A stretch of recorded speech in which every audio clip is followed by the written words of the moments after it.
Hello बच्चों, welcome to Abhay sir's English. जैसे कि मैंने आपको कल कमिट किया था कि मैं 8th स्टैंडर्ड के इंग्लिश मीडियम के वीडियोस बनाने वाला हूँ। तो अभी जल्दी ही बच्चा आपका सेकेंड सेमेस्टर का एग्जामिनेशन आ रहा है। तो उसमें आपको फर्स्ट पोएम जो है वो द वेट पोएम है। तो आज हम वही द वेट पोएम देखेंगे। तो अभी फर्स्ट ही आपको वार्मिंग अप दिया है, वो देखेंगे हम लोग। वार्मिंग अप में आपको क्या बोला गया है, देखो फर्स्ट क्वेश्चन आपको बोला गया है, where do we find all types of animals in urban areas. तो मैंने यहाँ पे ऑलरेडी आपका आंसर लिखा हुआ है, वो क्या लिखा हुआ है, जू। सेकंड क्वेश्चन आपको दिया गया है, डू यू हैव अ पेट। अगर आपके पास कोई पेट रहेगा तो वहाँ पे आप यस लिख सकते हो, अगर नहीं रहेगा तो नो लिखिए। अभी third, how do we help animals and birds. तो हम लोग एनिमल्स और बर्ड्स को कैसे हेल्प कर सकते हैं। तो हम लोग कैसे हेल्प करेंगे उनको, keeping by keeping water and food in outside of houses in a summer season. Yes, ये अभी फोर्थ क्वेश्चन आपको ये दिया हुआ है, how do we realise that animals are not feeling well. They are making the groan sound, groan means paining sound, और their behaviour is not regular, they are behaving abnormally. So write down there by their abnormal behavior. Fifth question is given to you, who gives medicine treatment to sick animals and birds। तो fifth question आपको ऐसा पूछा गया है कि आपके बीमार जो पड़ते हैं एनिमल्स और सिक एनिमल्स जो होते हैं उनको ट्रीटमेंट कौन देता है। तो उसका आंसर है आपका वेटरनेरियन। अभी ये क्वेश्चन 1 दिया है, देखो, doctor who do special advance study of a specific parts of the body have a special terms. तो फर्स्ट आपको स्पेशलिस्ट दिए हुए और सेकेंड कॉलम में आपको हु और व्हाट दे ट्रीट। फर्स्ट आपको दिया हुआ है डेंटिस्ट, तो dentist is related to your what. First का आंसर क्या है आपका, D, teeth. Cardiology is related to your heart. Next ophthalmology is related to your eyes. Orthopedic is related to your bone. Fifth one, pediatrician is related to your brain or small kids. Sixth one, neurologist is related to your brain. And seventh one is given to you, veterinarian is related to your animals and birds. अभी first देखिए, ये जो poem आपको दिया हुआ है vet poem, तो vet poem का हमें पढ़ने का ऑब्जेक्टिव क्या है कि importance of vet in our daily life to treat animals. अभी फर्स्ट ये वेट पोएम में आपको क्या बोला गया है, ये वेट पोएम में पोएट आपको बताना चाहता है कि अगर आपको वेट बनना है आपको, तो आप सब एनिमल्स देखिए, एनिमल्स के जो बॉडी पार्ट्स रहते हैं इनसाइड में, हर एक एनिमल का डिफरेंट बॉडी पार्ट रहता है इनसाइड में। जैसे कि हम ह्यूमन बींग से देखिए, 2 आइज, 2 नोज, 2 हैंड, और जैसे कि इनसाइड बॉडी ऑर्गन्स होते हैं ह्यूमंस के, लाइक आपका स्टमक है, स्टमक के अंदर डाइजेस्टिव सिस्टम है, वो सब ह्यूमन बींग्स का क्या होता है, सिमिलर होता है। बट आप हर एक एनिमल में जाओगे, एलिफेंट कंसिडर कीजिए, लायन कंसिडर कीजिए, ऐसे डिफरेंट एनिमल कंसिडर करोगे तो उनके अंदर जो बॉडी पार्ट्स होते हैं वो क्या होते हैं, डिफरेंट होते हैं। अभी फर्स्ट हम पोएम स्टार्ट करते हैं रीडिंग। फर्स्ट लाइन आपको दिया है, देखो, to be a successful and competent vet. Successful अगर और कॉम्पिटेंट वेट आपको बनना रहेगा। Competent means what, having a very good knowledge and ability. Means आपको लाइफ में अगर कुछ सक्सेसफुल वेट बनना रहेगा या फिर कॉम्पिटेंट वेट बनना रहेगा तो आपको क्या चाहिए, गुड नॉलेज एंड एबिलिटी। क्यों आपको गुड नॉलेज और एबिलिटी चाहिए, वहाँ पे सेकेंड लाइन में आपको बोला, देखो, needs knowledge exceedingly wide. Needs knowledge exceedingly wide means very much. क्यों आपको वेरी मच नॉलेज, बहुत ज़्यादा नॉलेज चाहिए वेट बनने के लिए, क्योंकि जो भी एनिमल्स है आपको ये पोएम में दिए हुए, क्या क्या एनिमल्स दिए गए, lion, zebra, hyenas, canary birds, cobra, this different animals having different body parts. So veterinarian should know why the all disease happen to the other animals. Now see, for each of the patients is likely get possess a different inside. सो ये जो veterinarian के पास हर जो animals वगैरह आते हैं तो उनके possess a different inside. Possess a different inside का मीनिंग आपको दिया है, देखिए यहाँ पे, different types of size of organs inside the body. तो हर एक एनिमल का पर्टिकुलरली जो उसके अंदर के बॉडी पार्ट्स है उसका साइज क्या रहता है, डिफरेंट रहता है। He must know why the cat is refusing her milk. तो उसे पता होना चाहिए वेटरनेरियन को कि वो कैट क्यों मिल्क रिफ्यूज कर रही है। Second one, why the dog is not eating his bone. तो यहाँ पे बुलाया गया है कि अगर डॉग उसका बोन नहीं खा रहा है तो वो क्यों नहीं खा रहा है, उसके पीछे का रीज़न किसको पता होना चाहिए, आपके वेट को पता होना चाहिए। नेक्स्ट आपको क्या बोला गया है, why the coat of horse is not shining like a silk. अभी देखो why the coat of horse is not shining like a silk means, coat of horse means क्या होता है, जो स्किन ऑफ द हॉर्स होता है और the hairs of the horse, वो कोट अगर शाइन नहीं कर रहा है तो उसके पीछे क्या रीज़न है, वो किसको पता होना चाहिए, आपके वेटरनेरियन को। Why the parrot does nothing but groan, अगर आपके पैरट को कुछ हुआ नहीं है but why the parrot does nothing but groan, what is the meaning of groan, groan का मीनिंग आपको यहाँ पे दिया हुआ है, groan has sound of a pain, अगर आपके पैरट को कुछ हुआ नहीं है बट वो ग्रोनिंग साउंड निकाल रहा है तो वो साउंड क्यों आ रहा है, उसके पीछे क्या रीज़न है, वो किसको पता होना चाहिए, आपके वेट को। Why the ducks and chickens are falling to lay, why the ducks and chickens are failing to lay means what, ducks और चिकन्स, चिकन मीन्स आपके हेंस जो होते हैं वो क्या देते हैं आपको, एग्स देते हैं, डक्स भी क्या देते हैं आपको, एग्स देते हैं, अगर वो एग्स नहीं दे रहे वो पर्टिकुलर टाइम में तो उसके पीछे क्या रीज़न है, वो किसको पता होना चाहिए, आपके वेटरनेरियन को। Why so faint the canary bird sings, अभी कैनरी बर्ड नाम का एक बर्ड होता है, वो क्या करता है, सिंगिंग नॉइज़ क्रिएट करता है, अगर वो सिंगिंग नॉइज़ फेंटली क्रिएट कर रहा है मीन्स अच्छे से वो नहीं गा रहा है, तो वो क्यों नहीं गा रहा है, तो उसके पीछे का क्या रीज़न है, वो किसको पता होना चाहिए, वेट को। आपने कैनरी बर्ड देखा है या नहीं देखा है, अगर आपने नहीं देखा होगा तो ये इमेज मेरे पास है, ये देखिए आपका कैनरी बर्ड ऐसे दिखता है, this is your canary bird. Next अभी आपको बोला गया, if he called to the zoo he must see an incredible number of things, और आपके वेट को अगर जू में बुलाया गया तो उसको a incredible number of things means unbelievable, ये कोई बिलीव ही नहीं करेगा कि parrot does nothing but making a groan, ducks and chickens are failing to lie, so ये जो uncredible means an number of things है वो किसे आपके पता होने चाहिए, वेट को, अगर उसको जू में बुलाया जाए। नेक्स्ट आपको बोला गया if Lions caught a cold, अगर आपके लायन को क्या हो गया, कोल्ड हो गया। If the zebra is getting old, अगर आपका ज़ेब्रा है वो जल्दी जल्दी बूढ़ा हो रहा है तो उसके पीछे क्या रीज़न है, वो क्यों इतना जल्दी जल्दी बूढ़ा हो रहा है, तो वो किसको पता होना चाहिए, आपके वेट को। Next if the centipede has a trouble with his feet, अभी सेंटीपीड का मीनिंग आपको बोला गया है a small long thin creature with a many legs, अभी ये सेंटीपीड का इमेज मेरे पास है, देखिए ये जो आपका सेंटीपीड होता है इसके देखिए मल्टीपल लेग्स दिए गए हैं, अगर इसको चलने में कुछ दिक्कत आ रही है उसके पैरों में, उसके लेग्स में उसको कुछ ट्रबल हो रहा है चलने में, तो उसके पीछे का क्या रीज़न है, उसके लेग्स में उसको चलने में क्यों ट्रबल आ रहा है, तो वो आपके किसको पता होना चाहिए, वेट को पता होना चाहिए। नेक्स्ट आपको बोला गया if the hippo is feeling ill, hippo is feeling ill if bisons got a chill, अभी बाइसेंस का भी इमेज मेरे पास है, आपको देखा है, बाइसेंस मीन्स आपको क्या बोला गया है, देखो बच्चों अमेरिकन बफेलो, अगर ये अमेरिकन बफेलो आपको है, ये आपको इल है, चिल है, तो इसके पीछे का क्या रीज़न है, वो किसको पता होना चाहिए, आपके वेट को। If the arctic fox is suffering from a heat, अभी आर्टिक फॉक्स जो होता है आपका, ये आर्टिक फॉक्स कहाँ पे रहता है, वो क्या रहता है कि आर्टिक फॉक्स आपका कोल्ड रीजन में रहता है, अगर कोल्ड रीजन में रहने के बाद भी वो सफ़र कर रहा है हीट से, तो वो उसके पीछे का क्या रीज़न है, वो किसको पता होना चाहिए, आपके वेट को। अभी आप बोलोगे कि सर वो कोल्ड रीजन में रहता है तो उसको हीट कैसे फील होगी, अभी जब आप नॉर्मल टेम्परेचर में रहते हो, आपको जब बुखार आता है तभी आपको अकेले को ही ठंडी लगती है, बाकी के बच्चों को नहीं लगती है, तो हमें ऐसा नॉर्मली बोल सकता हूँ क्या, कोई नॉर्मल टेम्परेचर में आप ठंडी कैसी लग रही है, तो वैसे ही अगर आपका आर्टिक फॉक्स को भी अगर वो कोल्ड रीजन में रह के भी वो अगर हीट से सफ़र कर रहा है तो उसके पीछे का क्या रीज़न है, वो किसको पता होना चाहिए, वेटरनेरियन को। आपने आर्टिक फॉक्स देखा है, नहीं देखा रहेगा तो मेरे पास इमेज है, ये देखिए ये आपका आर्टिक फॉक्स होता है, this is your arctic fox.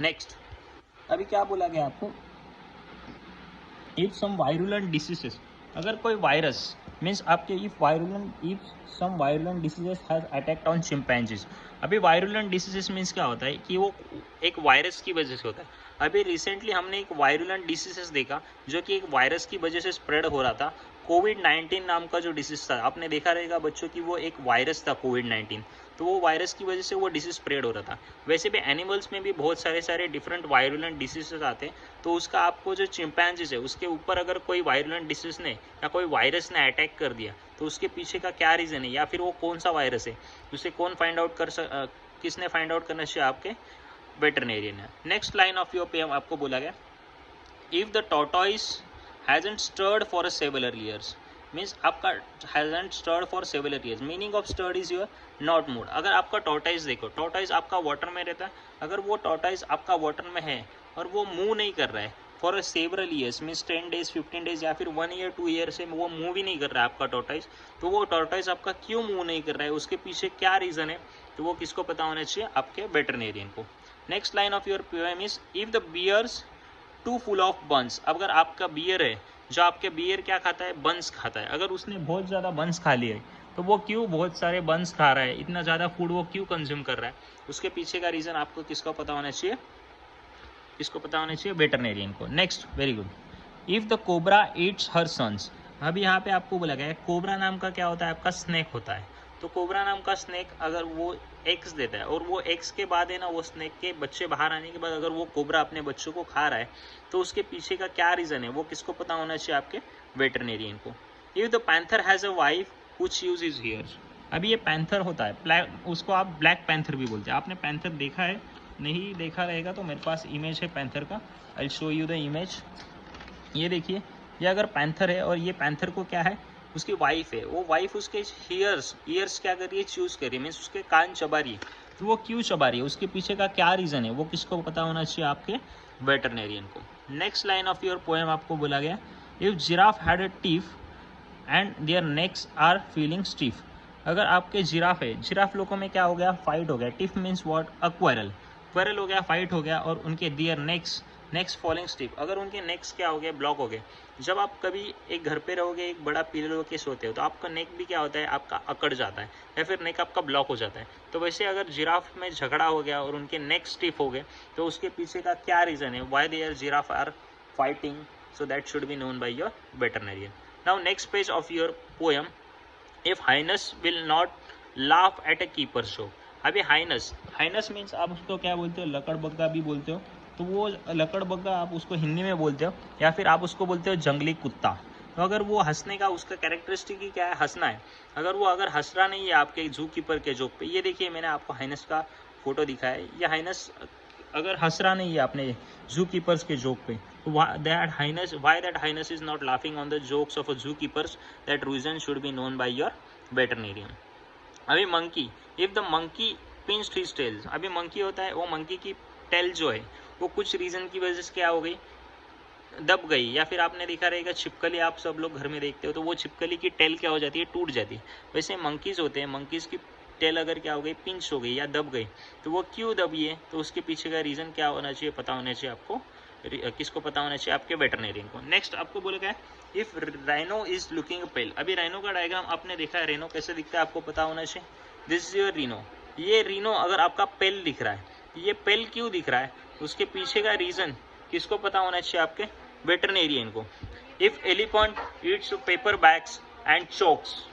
अगर आपका एलिफेंट देखो अभी कैसा कि वो फॉरेस्ट में घूमता रहता है और वो बहुत सारी चीज़ें खाता है। तो जितना हमारे को ह्यूमन बींग्स को पता होता है कि हमारे प्लास्टिक में जो बनी हुई चीज़ें वो खानी नहीं चाहिए, अगर आपके एलिफेंट ने क्या किया कि जो भी वो फॉरेस्ट में घूमते वक्त उसके खाने में वो प्लास्टिक बैग्स वगैरह आए और उसका क्या हो गया? चोक हो गया, वो थ्रोट चोक हो गया। तो वो पेपर बैग्स क्यों खा रहा है? तो उसके पीछे का रीज़न किसको पता होना चाहिए? आपके वेटरनेरियन को। If the camel hurts his hump means क्या? कैमल का बैक होता है, वो कैमल के बैक में उसको पेन हो रहा है, तो why that pain is happening, तो that reason should be known by your veterinarian. If the kangaroo won't jump. अभी आपने कंगारू देखा रहेगा स्टूडेंट्स, तो कंगारू का क्वालिटी क्या होता है कि कंगारू जंप करता है यहाँ से वहाँ। तो अगर वो कंगारू जंप ही नहीं कर रहा है तो उसके पीछे का रीज़न क्या है? ये किसको पता होना चाहिए? आपके वेटरनेरियन को। If the crocodile turns cannibal and bites. अगर आपका क्रोकोडाइल टर्न्स कैनिबल का मीनिंग आपको देखो यहाँ पे दिया है, one who eats human flesh. अगर क्रोकोडाइल आपका क्या हो गया? कैनिबल हो गया और वो ह्यूमंस का फ्लेश खा रहा है, ह्यूमंस लोगों को काट रहा है, तो वो क्रोकोडाइल वैसा क्यों कर रहा है? उसके पीछे का क्या रीज़न है? वो किसको पता होना चाहिए? आपके वेटरनेरियन को। They run away and get that omniscient wait and accept him to put everything to rights. अभी omniscient means what is the meaning of omniscient is given to you, one who know all and everything. देखिए अभी ये जो omniscient word है, अभी आप देखोगे कि हमने इतने सारे डिफरेंट एनिमल्स देखे, बर्ड्स देखे, तो ये सबका बॉडी ऑर्गन से जो है इनसाइड में हर एक के डिफरेंट बॉडी ऑर्गन से, और हर एक को क्या हो रहे हैं? डिफरेंट डिसीजेस हो रहे हैं। बट आप यही क्वालिटी अगर ह्यूमन बींग्स में देखोगे, ह्यूमन बींग्स के कॉमन डिसीजेस होते हैं like fever, cold and all, तो आप देखोगे कि ह्यूमन बींग्स के बॉडी पार्ट्स भी सिमिलर होते हैं। बट हर एक एनिमल में जाओगे तो उसके बॉडी पार्ट्स क्या होते हैं? डिफरेंट होते हैं। तो omniscient मीन्स क्या? ये सब चीज़ें, ये सब आपने जो एनिमल्स देखे उनको जो ये डिसीज हो रहे और वो जो ये डिसीज से सफ़र कर रहे हैं, तो उसके पीछे का क्या रीज़न हो रहा है? क्यों वो सफ़र कर रहे हैं वो डिसीज से, वो किसको पता होना चाहिए, आपको वेट को पता होना चाहिए। तो उसके लिए क्या बोला गया, omniscient the vet and expect him to put everything to rights. और उसको ये सब चीज़ें पता होने के बाद भी उसको जो ये डिसीजेस हो रहे हैं तो उसके पीछे के जो रीजंस होते हैं उसको क्या बताने पड़ते हैं, करेक्टली बताना पड़ते हैं। Profoundly, profoundly means what, greatly और deeply. I pity the weight who must learn. Pity means what, kind. Who must learn such a very great deal for his pay. तो ये पोएट क्या बोल रहा है, अपने बच्चों को, अपने जो किड, उसका जो पोएट का सन है उसको मैसेज देना चाहता है कि आप ये देखो, ये जो वेट है उसको अर्निंग करने के लिए ये सब चीज़ें क्या होनी चाहिए, पता होनी चाहिए। अगर उसको पता नहीं होगा कि पर्टिकुलर एनिमल को क्या डिसीज हो गया तो वो उसको ट्रीटमेंट नहीं दे पाएगा, तो फिर उसके बाद वो क्या नहीं कर पाएगा, अर्निंग नहीं हो पाएगी। तो अगर उसको वो ये सब चीज़ें पता होने के बाद, ये सब करने के बाद ही उसे क्या मिलते हैं, पैसे मिलते हैं उसके रेगुलर एक्सपेंसेस के लिए। My son, I advise you most strongly to earn your living an easier way. तो वो पोएट अपने बच्चे को इसमें से मैसेज देना चाहता है, सन को अपने, कि मैं तुम्हें एडवाइस देता हूँ कि तुमको अगर ज़िंदगी अच्छी तरह से जीना होगा, या लिविंग एन ईजियर वे, अगर आपको आपका लिविंग ईजियर वे में जीना होगा, don't attempt to the zoological crowd. अगर आपको जूलॉजिकल क्राउड में जाना नहीं होगा या फिर जू में नहीं जाना होगा, अ फार मोर एडवाइजेबल प्लान, तो आप आपके लाइफ में कुछ तो अच्छा प्लान करो। It is called your self doctor and so be allowed to treat illness of a man. अगर वो पोएट, आपका जो ये पोएम के पोएट है गाय बॉस, ये आपके अपने सन को मैसेज देना चाहते कि अगर आपको डॉक्टर बनना ही रहेगा तो आप किसका डॉक्टर बनो, ह्यूमंस का डॉक्टर बनो, बल्कि ना कि वेट का डॉक्टर्स बनो। क्योंकि वेट के डॉक्टर बनने के लिए आपको एक्सीडिंगली वाइड नॉलेज चाहिए, क्योंकि वो सभी जो एनिमल्स उसके पास आने वाले हैं या फिर जो भी उसके पास एनिमल्स आएंगे उनके जो भी बॉडी पार्ट्स होते हैं वो इनसाइड बॉडी पार्ट्स क्या होते हैं, डिफरेंट होते हैं। तो आपको अगर आपकी ज़िंदगी बेहतर तरीके से या फिर ईजिली जीनी होगी तो आप don't attempt the zoological crowd. ये जूलॉजिकल क्राउड क्या मत करो, अटेंड मत करो।